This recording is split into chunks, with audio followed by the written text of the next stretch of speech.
Hi, everybody. Welcome to the Governor Certification Letter webinar with NASEO and CESER. Sorry for the delay. We had some technical difficulties, but we are ready now. And so I will turn it over to David Terry, President of NASEO, to get us started. Thank you, Kirsten, and thanks for joining everybody today. We appreciate your time and attention. I know this is an important topic, and appreciate your making time in your schedules for the call. We have some important information to convey regarding the state energy security plans, and in particular, the governor's certification letter. We really appreciate the cooperation we've had from the DOE CESER office, in particular, Director Kumar, Mara Wynn, Brandy Martin, Megan Levy, and certainly others on their team, but just wanted to call them out by name and thank them for their help in getting us through this process. Today's focus is on the governor's certification letter, although that's immediately relevant to the 26 states that have gone through the DOE review. The additional 30 states, it is highly relevant to you as well. We have information for both groups today. I also wanted to offer up front, I'll be reaching out to the directors of each of the state energy offices to have just check in with you if you have brief questions or calls, anything we can do to help you get through this process, the certification letter process, as easily as possible. We have a number of items that Megan Levy from CESER will go over in just a moment through the webinar. I did want to note that we are recording it today so we can share it with those states that were not able to attend today, or that so you can review the information. That won't be publicly available, but Sarah Trent will have the information and will provide that in a later email. This all obviously relates to the IIJA Section 40108 of the Infrastructure Investment and Jobs Act. For all of those states working to get through these deadlines, I just want to reiterate, obviously, Megan and the team at CESER have been incredibly helpful. Also, the NASEO security team, myself, Kirsten, Sarah, other staff that are helping out, as well as the volunteers from the NASEO Security Committee are here to assist and get you through this process as hopefully as easily as possible. With that, I just wanted to plug two unrelated items, but important items. One, the NASEO Energy Security Boot Camp, which is June 13th and 14th in Minneapolis, Minnesota. There's a link to that available on the NASEO website. If you have questions or need assistance, please reach out to Sarah or any one of us for help. And also just a reminder, there are weekly office hours to discuss the state energy security plans. And if you need assistance with that or finding out about it, again, please reach out to Sarah, Kirsten, or myself. With that, just wanting to give maximum time for both Megan's presentation from CESER, but also questions you may have. I'm going to turn it over to Megan Levy, the CESER State Local and Tribal Territorial Program Manager, to walk us through the certification process and other items. And just one more big thank you to Megan for all of the above and beyond work she's done in the past. It feels like years, but I think it's been months, Megan. Thank you very much. Well, thank you very much, David. And apologies to everyone on the line. Thank you all for coming out. I am one of the 11,000 customers in Madison, Wisconsin without power today, and I'm learning about all the interesting things that DOE computers block, like using your phone as a hotspot, which I'd really hoped to do to be able to take this webinar in the cozy confines of my home. So again, apologies for that. We all understand just how important energy security is. And I think never more than when we don't have power. But I'm really excited to bring you this guidance because I think it's a question that we've all had, sort of since the beginning of this process is what will this look like? What is DOE looking for? So if we can go to the next slide, David mentioned it, but we've got these the elements of the plan that are defined in the Infrastructure Investment and Jobs Act of 2021, Section 40108, which I think you know and love. It has the 6 elements that we're sort of looking. We talked last week about our rubric where we just look for sufficiency in addressing these elements, but then we also want to provide some optional comments because we think and it's a great place for a lot of information that really doesn't get written down anywhere else. So I will mention, because we did have an incident last night on our one of our cohort calls, was that If you have sent an AI chat bot to this meeting, please don't do that. DOE folks are not authorized to be on meetings with AI chat bots. I don't think I saw any unnamed phone numbers in the chat, but Sarah and Kirsten, if you could just keep a lookout for that. I should have mentioned that right before I started talking. This is being recorded, so no need for an AI chat bot. And I understand we all are interested in the technology and want to see how it works. But right now we don't have the clarification to do that on the DOE side. So we can go, you're all familiar with this. These plans are important. It's great that Congress codified them. Let's move on to the next slide to really talk about some of the things that we've been trying to do to engage with you, and many of you are involved in our risk assessment and risk mitigation cohorts, our Island Territory Alaska cohort, and then I've seen so many of you in office hours, and I really appreciate that. I think we've had some great conversations, and let's keep that up. If there are questions from this webinar, don't hesitate to contact me. If the prescribed Wednesday and Friday hours don't work for you, please reach out to Sarah. She and I are working really closely to get these office hours scheduled at a time that works for you. I understand there's so much on your plates. We want you to have access to answers to the questions that you have. David mentioned the Energy Security Bootcamp that we're very excited about, June 13th and 14th. On June 12th, we'll have an in-person meeting of the risk mitigation and risk assessment cohorts. During that meeting, and you'll see it on the agenda, we're going to play a cybersecurity and physical security game, which will be the kickoff of our cyber and physical security insights activities. We're not quite sure if that's going to be another quote unquote cohort. I'm seeing a little cohort fatigue around the federal complex, and I want to be responsive to you states. I want to make sure you get the information you need, but I also don't want to overburden you with too many prescriptive activities. So for the tribal coordination work and the cyber and physical security insights, we're going to try to figure out a good balance of activities, information, and templates, so that you can what you need there, but hopefully it is not any kind of onerous activity. Or I think they've been great, and just together to have wonderful conversations has been a ton of fun for me. We could go on to the next slide, please. And then we've also produced some guidance. We want to go over this. Please go to our State Energy Security Plan Hub. You're going to see the Risk Assessment Essentials guidebook there. You're going to see this Governor's Certification Letter guidance that we're going to talk about in just a moment. And soon you'll see the Risk Mitigation Approach Guide. That is something that has been in production for a few months. We're trying to learn from you in the cohort to really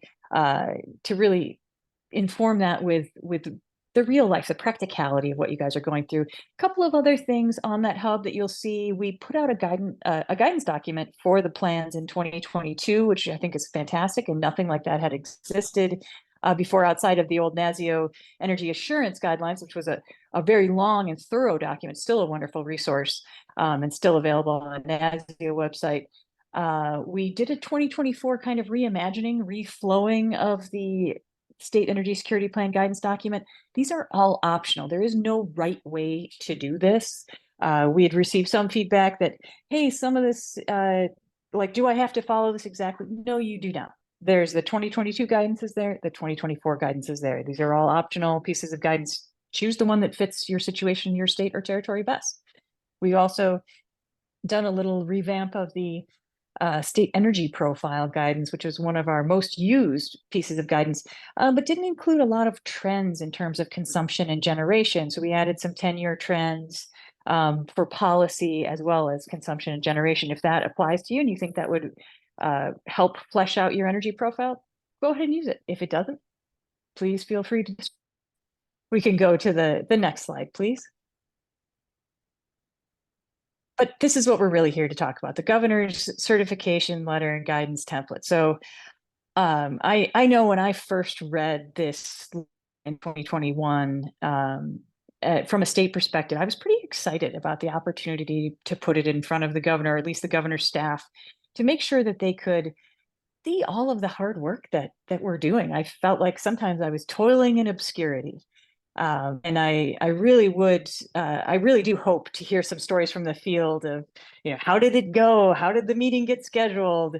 So this is sort of, we worked with our general counsel extensively on interpreting how they interpreted the law, and wanted to provide you with that. So, first off, this entire provision, including the definition of the elements, sunsets on October 31st, 2025, unless there is legislative action that should change that.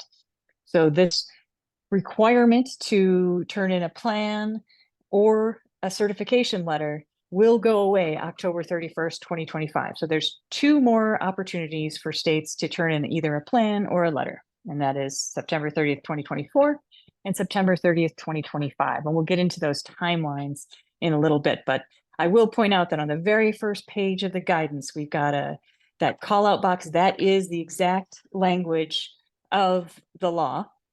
And so it's always good to refer back to that, because there are a couple of options here.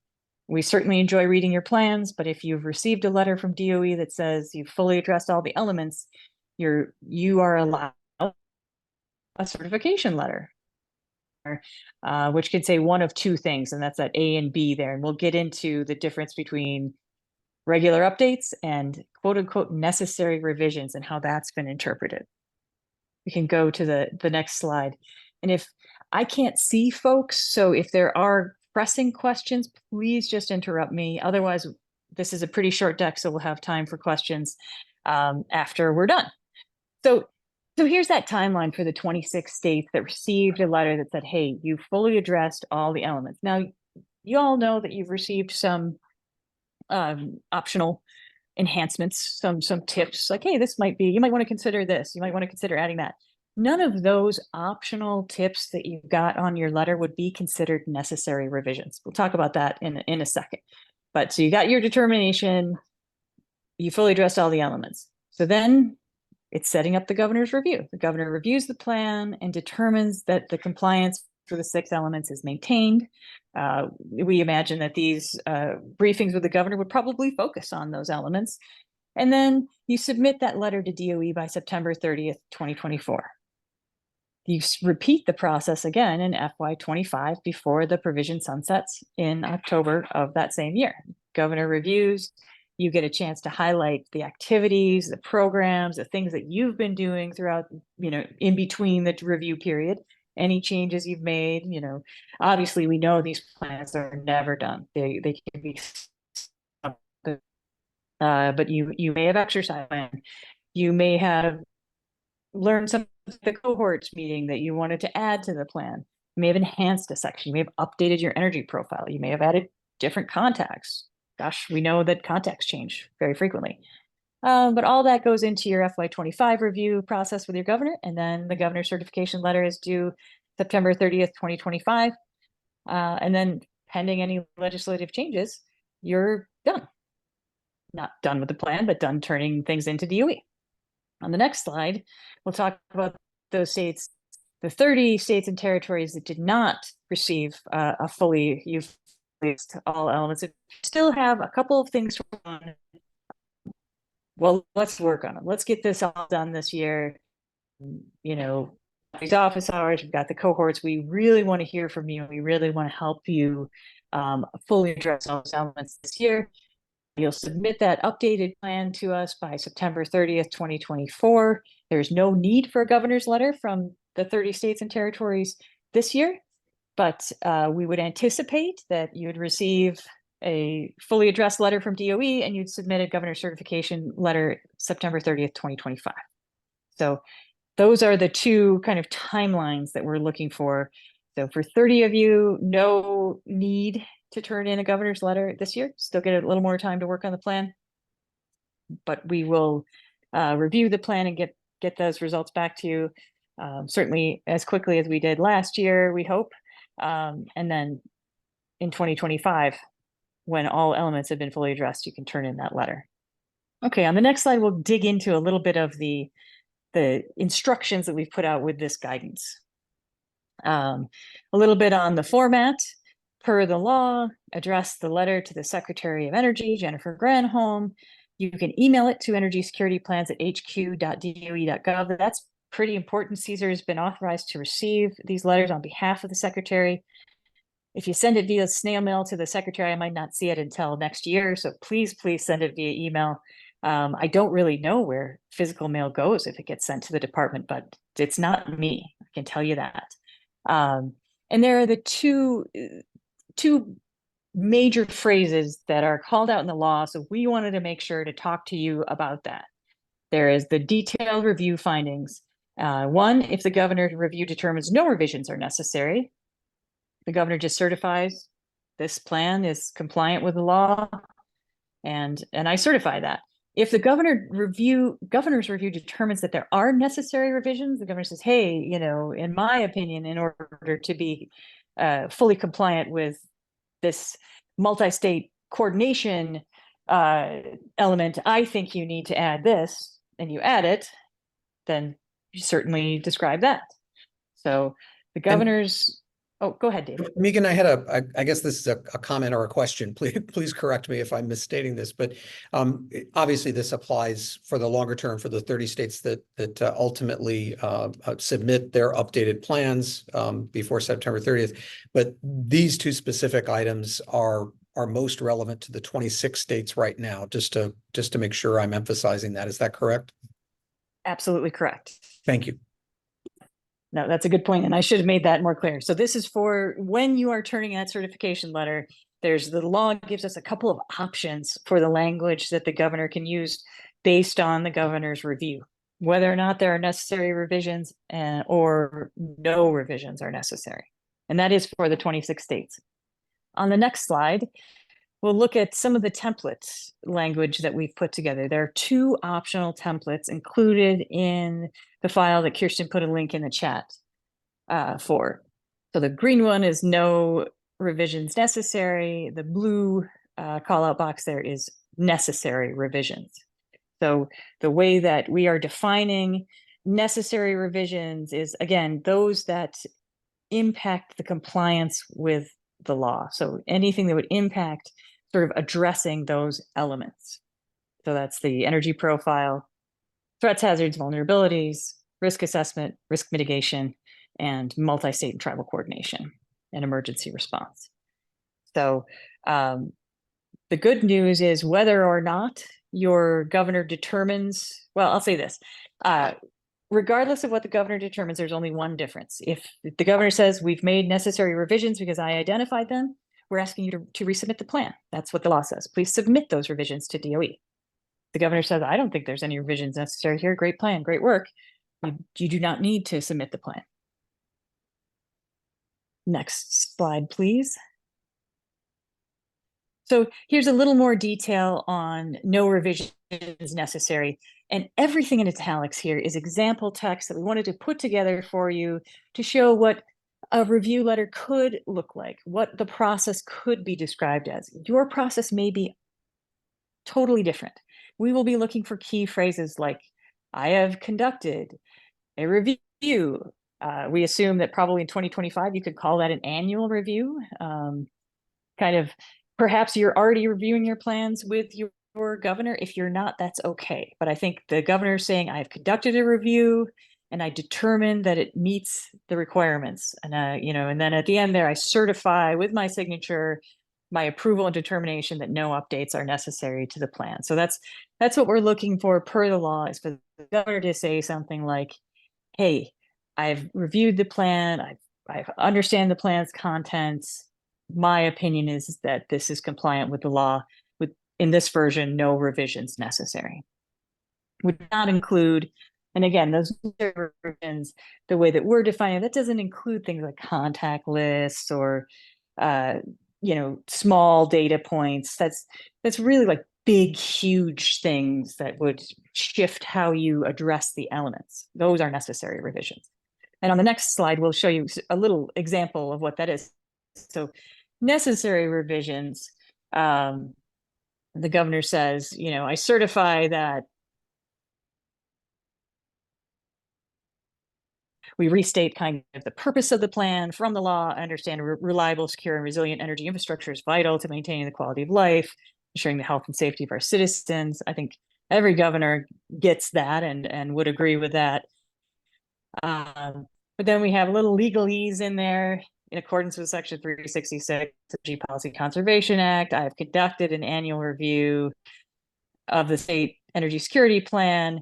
And in this case, the governor would say, during the review, my team noted that we didn't talk enough about wildfires, for example, and we wanted to beef up that section. So this would be, this is an additional threat we didn't talk about enough. We considered that a necessary revision. We added that.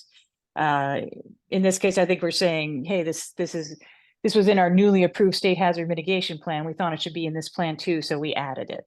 None of this is required. You are not required to have pieces of your state hazard mitigation plan in your state energy security plan. I think it's a good idea to check all the plans in your state and make sure that certainly that they're not working against each other. But there again, we have I certify that with the necessary revisions that, in my opinion, as the governor, this continues to meet all the requirements of the sections. So that's one way that necessary revisions could come in. We understand there could be many, many permutations of this letter and of your. So again, I'm very curious to hear how it goes, what the pros and cons of it are when that's all done. I think we have another slide here. Oh, questions are already. I told you it was a short deck, but I'm very curious to be sure to hear your questions. So I'll be quiet here, but I do want to mention, I believe we have Adam Shapiro on the line here today. He's on detail helping us out at CESER in our program manager position for the state, local, tribal, territorial team. So don't hesitate to reach out to any of us, but me in particular on the state energy security plans if you have any questions. But I will now be quiet and wait for your questions here. Thank you, Megan. Appreciate that. And please, folks, please just turn your mic on, raise your hand, or place your question in the chat if you have anything. Right now, we don't have any questions in the chat, but please let us know. And Megan, thank you for doing a great job of simplifying something that can be a little bit complicated because of the couple of tracks and so forth. I thought that was very helpful. Any questions from anybody in the audience? Hi, this is Rick Campano of South Carolina. So our plan got the okay from DOE this year. And, I don't know how we might proceed with getting the governor's letter at this time, but if for whatever reason, we don't think we could get that, can we just submit our plan again? And if so, is it going to be reviewed again, or how would that work if for whatever reason we can't obtain a governor's letter? That's a great question, Rick. Thank you. Thanks for that. The law allows for resubmitting the plan. So if for whatever reason you cannot get the governor to sign off on the plan or can't get I understand the time is short. There's only just a little over 3 months between now and the end of September. So the law does allow for you to resubmit, and it will not be reviewed again, though. We'd be happy to talk to you about it if you want to submit it and say, hey, I made these changes. What do you think? But we want to save the formal review process for those folks who it's already been determined that they have a little work to do. We want to make sure to help them get across that finish line. But great question. I hope that's helpful. And Megan, go ahead. This is Ben. I have a follow-up to Rick's. So if we have met all the elements and we can get the governor's certification letter, do we have to then resubmit that same process and letter in 2025 as well? Correct. Yes. So okay, I wanted to clarify that. Yep. No, really good question.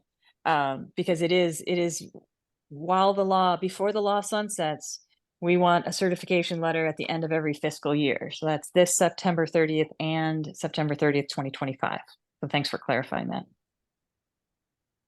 And then in that process, if we're just updating the state energy profile like we do every year, that's really kind of considered a minor revision, not a substantial revision. That's correct. Yeah, and I think you could mention it. It's nice to have that in the letter, just sort of call out, hey, look, we do this, because that helps us be better educated on states' processes, all the great work you guys are always doing. I think, we don't always, many people in the federal complex don't get to see all the good work that you do. So whatever you can call out in that letter as a regular update, I think is wonderful. And again, just helps educate us on all the good work you guys do. And Megan, a related question, I think, in the chat, are we able to turn in the plan and or letter early, meaning prior to September 30th? And if so, to whom? Presumably to the same email address, but I'll leave you respond to that. Yeah, thank you. I can't see the chat very well, so that's really helpful. Absolutely turn that letter in early. Please send it to energysecurityplans@hq.doe.gov. That way we'll know that we've gotten it. No, that's absolutely fine. If folks still need to have their plan reviewed, we won't start that review until we have all the plans after September 30th. So just as a note, if you want to send in the governor's letter early, that's great. I've got a list. We'll check the box. Other questions? And for those that Thank you, didn't see the Kirsten. chat, there is, we will send the slides around as well, and that does have the email address in it, as well as the email address that Kirsten's placed in the chat.